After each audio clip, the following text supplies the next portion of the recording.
Formando Cristo no Crente.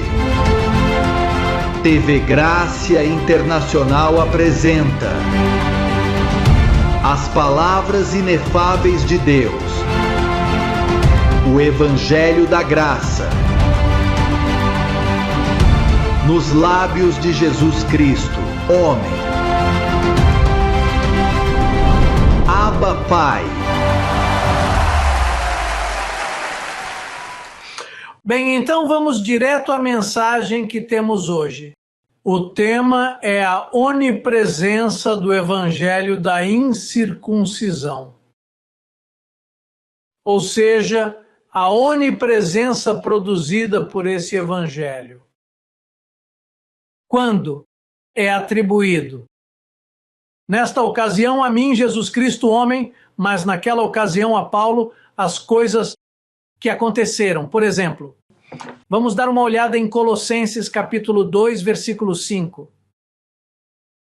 Onde Paulo usa uma experiência ou expõe uma experiência que ele teve. Ele diz: porque ainda que esteja ausente no corpo,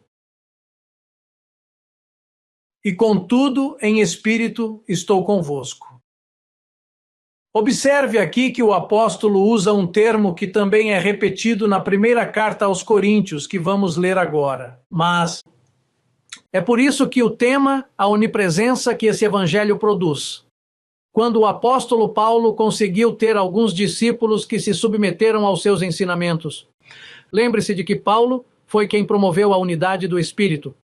E, portanto, ele era o único que ensinava naquela época. Timóteo se submeteu a ele, os outros se submeteram a ele, mas era o que ele ensinava, a forma e a maneira como ele ensinou. Por isso que ele disse: aqui lhe envio Timóteo, que o lembrará da maneira como ensino. Mas não é que Timóteo fosse ensinar algo diferente.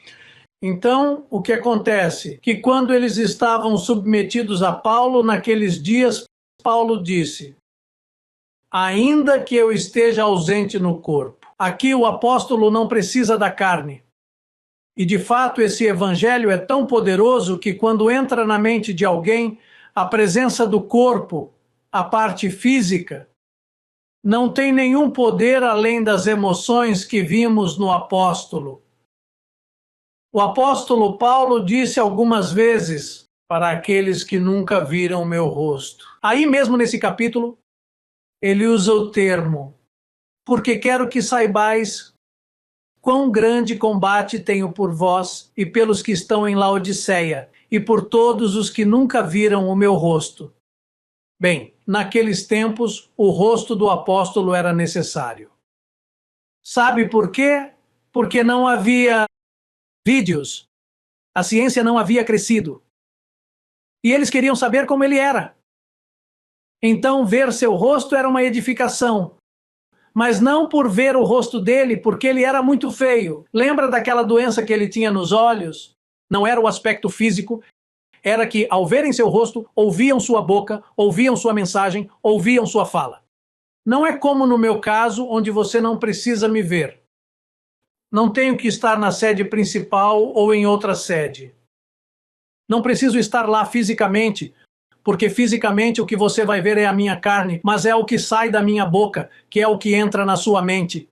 José Luiz, a carne não entra em sua mente. O que entra em sua mente é o evangelho que José Luiz prega. É isso que entra em sua mente, e essa é a única coisa que lhe faz bem. É por isso que Paulo disse: a presença corporal pouco edifica. As cartas suportam tudo. Agora, essa onipresença que produz esse evangelho.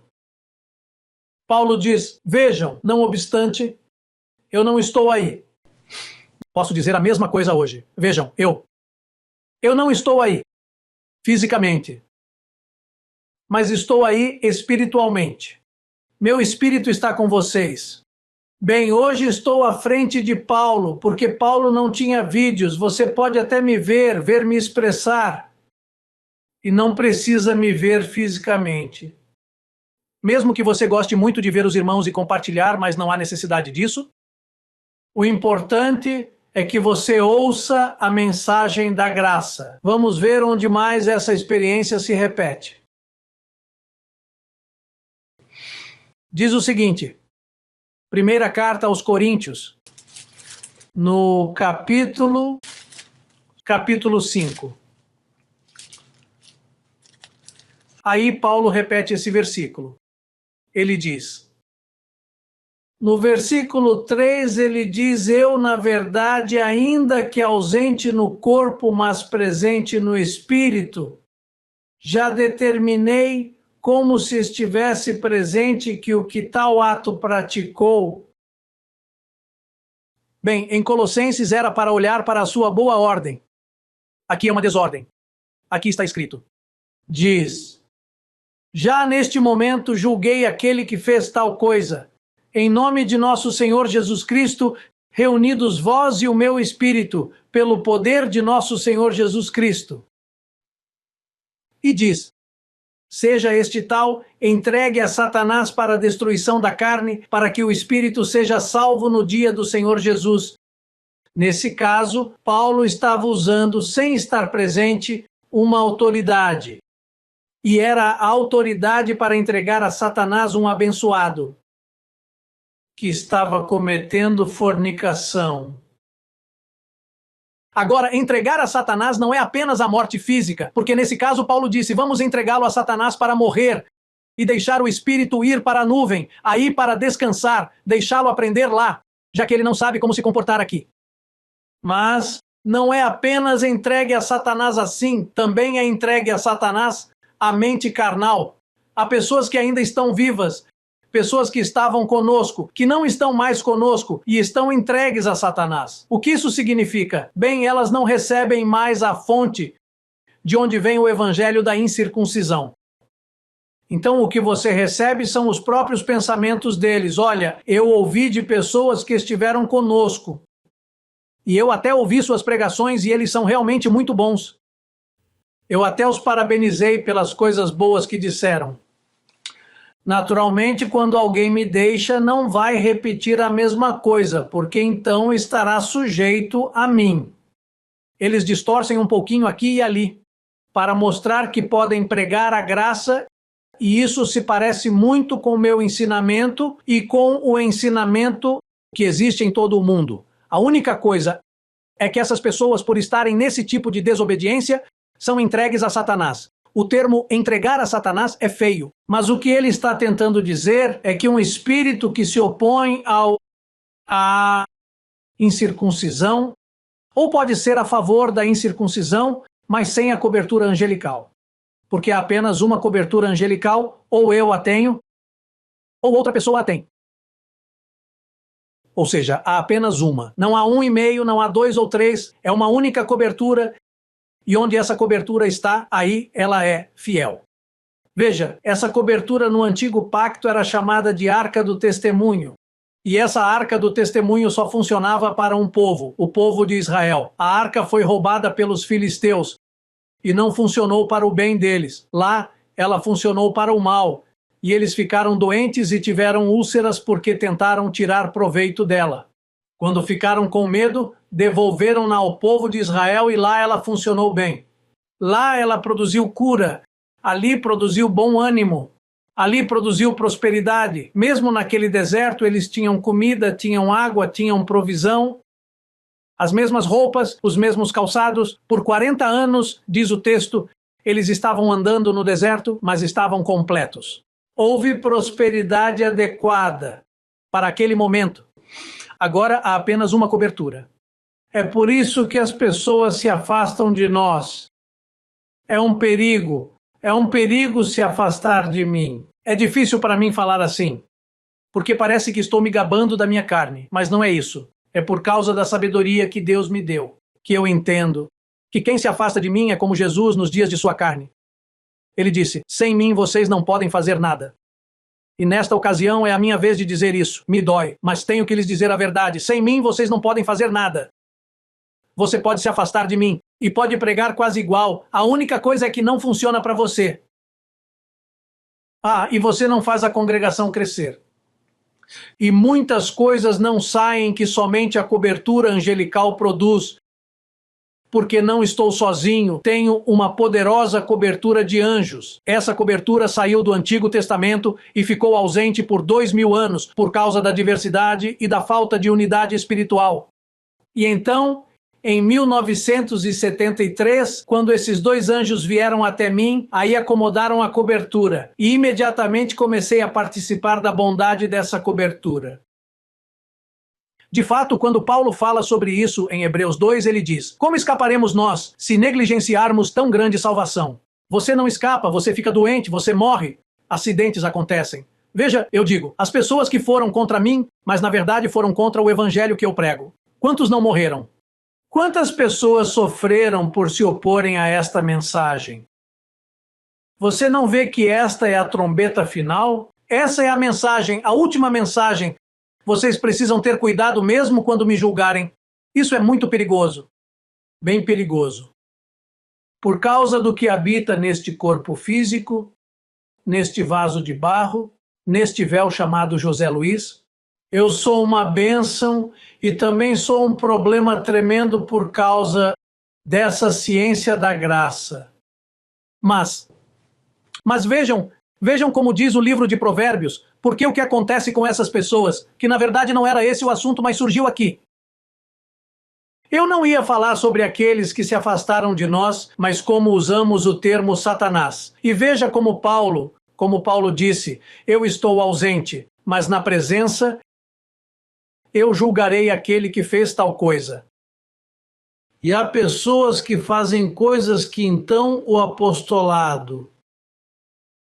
E quando digo apostolado, estou me referindo a mim. Porque não existe essa coisa de apostolado. Aqui não há 12 apóstolos como antes. É um apostolado para a obediência à fé em todas as nações. Aqueles que estão comigo são colaboradores. Mas é um só apostolado. Agora, há pessoas que um labirinto de portas lhes é apresentado e sucede o que Salomão disse em Provérbios 14, 12. Ele diz, há um caminho que ao homem parece direito, mas o seu fim é o caminho da morte. Portanto, essas pessoas que saíram daqui, o que acontece é que elas veem que podem falar como eu. Elas podem ensinar a mesma coisa porque é fácil, já está incorporado, elas já são um espírito comigo. Eles sabem o que eu sei, então dizem, bem, vou levar isso para fora como se fosse uma empresa. Como um daqueles empresários que dizem, bem, aprendi a passar roupas, vou montar meu próprio negócio, minha própria lavagem, my own dry cleaning, minha própria lavanderia. Minha própria lavanderia. Aqui não pode fazer isso, abençoado. Aqui, uma vez que você é iluminado por mim, você está eternamente ligado a mim. Quero dizer, se você quiser transformação, você tem que olhar. É por isso que Paulo diz, estou ausente em corpo físico, mas presente em espírito, observando sua boa ordem. Vamos repetir o versículo de Colossenses, que é tão bonito. Veja como ele diz. Colossenses capítulo 2, versículo 5. O apóstolo Paulo não precisava estar naquela congregação, mas como ele sabia que eles estavam baixando o calqueu de Paulo, porque Timóteo os levava com ele, não em CD, não em DVD, não em rádio ou televisão, porque não havia isso. Mas Timóteo viajou e os levou. Veja, o apóstolo disse isso, o apóstolo disse aquilo, o apostolado que está em Paulo, porque ele nem mesmo era Paulo. É por isso que ele diz, não eu, mas a graça que está em mim.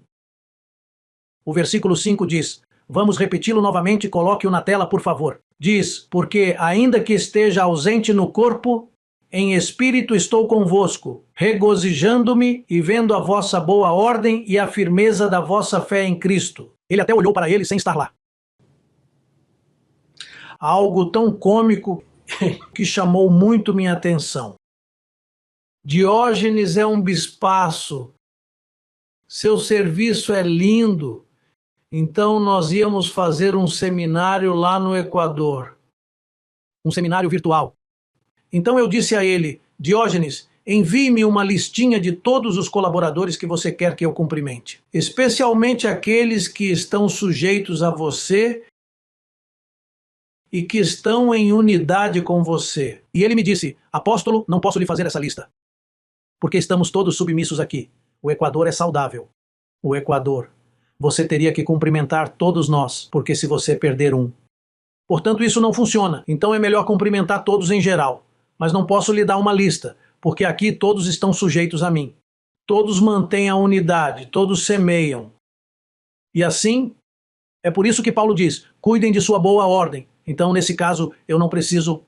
Bem, eu gostaria de ir ao Equador, mas tenho que estar lá para saber como Diógenes está. Ele já me disse, a palavra que eu semeei nele, produz nele essa unidade. Isso não existe em nenhum ministério na face da terra.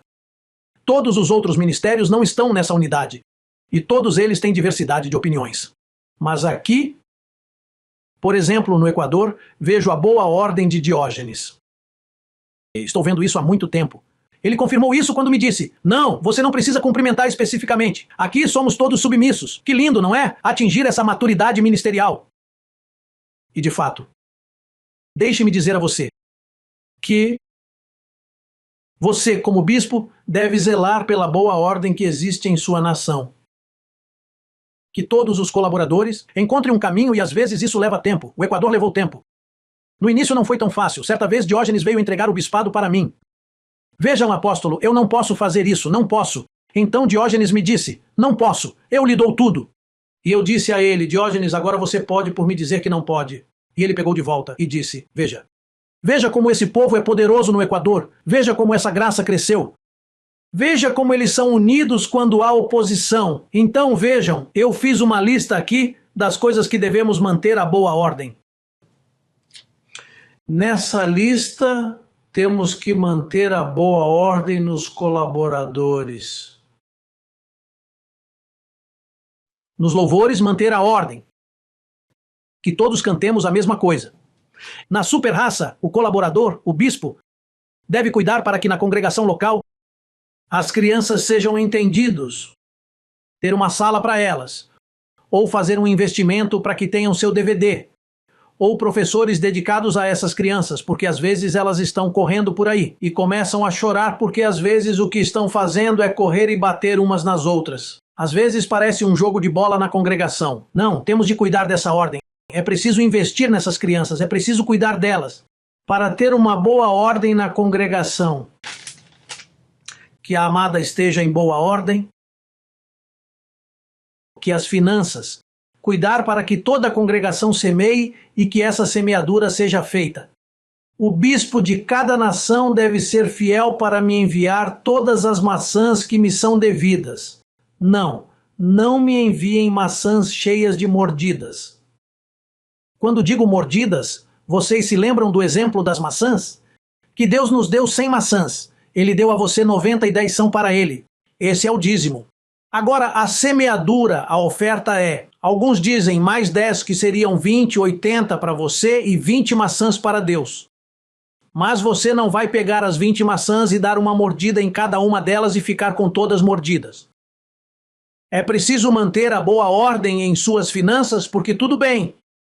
Se você fizer isso, é assim que a cobertura angelical o atenderá. Mas se você não fizer isso, esses anjos, você os tem incomodando. Seus anjos, veja bem, tem um anjo irritante. É uma coisa difícil cair nas mãos de um Deus vivo. Ter os anjos contra você porque você não está guardando o bom proceder. E se você não tiver uma boa ordem, tudo será prejudicado, abençoado. Esse é um assunto sério. Guardar a boa ordem no evangelismo. A congregação está evangelizando. Lembre-se do ditado: quem cala, consente. Se você ficar em silêncio, estará cedendo, permitindo que os outros falem. Você tem de falar, tem de sair às ruas e falar, tem de dizer que o Senhor chegou, tem de falar o evangelho, que o diabo foi destruído, que com uma oferta ele nos aperfeiçoou, que somos completos, que estamos reinando na vida. Porque nosso governo é um governo poderoso. Vejam o governo que Deus me deu. Ele é indestrutível. Lembrem-se de quando Jesus disse, vejam aqueles que podem matar o corpo, mas a alma eles não podem tocar. Isso foi uma profecia de que eles podem nos ferir, podem falar demais, mas o que estiver em sua mente eles não podem tocar, porque isso é o Espírito. Então veja, Não é como o governo do Vaticano.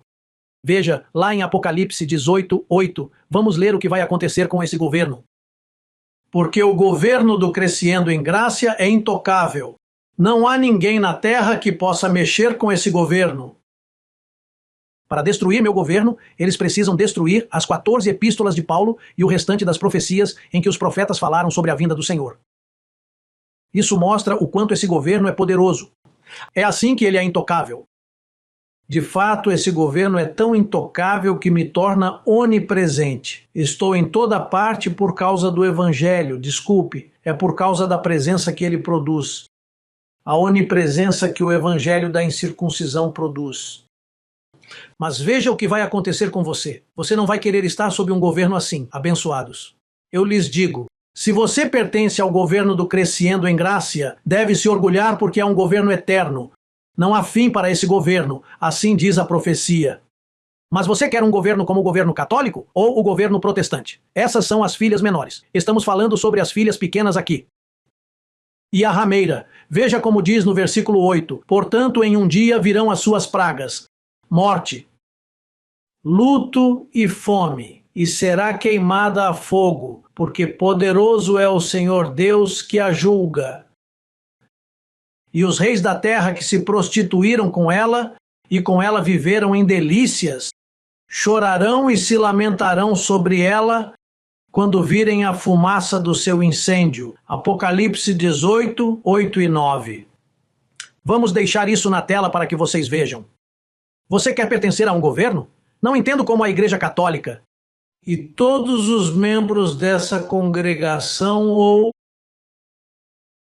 aqueles que acreditam na Igreja Católica podem confiar em um governo que termina em fogo? Você deve confiar em um governo que é indestrutível, como o Crescendo em Graça. Esse é um governo indestrutível. Mas esses governos que existem por aí não duram nada. Os protestantes, veja bem, todos eles acreditam de forma diferente. Isso é um pote, que o que há é morte na panela. O que você tem é uma diversidade de ensinamentos. Aqueles que saíram daqui escolheram, veja, o labirinto. Vou por aqui, vou por lá. José Luiz não pode estar certo. O Evangelho é para todos que o desejam e eles seguiram um caminho cujo fim é a morte, que não vai produzir nada. Então, a palavra desse precioso Evangelho que atua em vocês, crentes, não tem fim. Portanto, agora começo a me despedir, porque meu tempo acabou nesta ocasião. Bem, despeço-me de vocês, declarando-os abençoados com todas as bênçãos. Declaro isso e posso observar sua boa ordem em diferentes nações. Temos tantos exemplos lindos do que significa manter, guardar a boa ordem. Temos que falar um pouco mais sobre isso. A ordem que os irmãos mantêm mundialmente falando. Portanto, despeço-me de vocês. Eu os amo muito e os verei no próximo cálquio. Até mais tarde. Abençoado.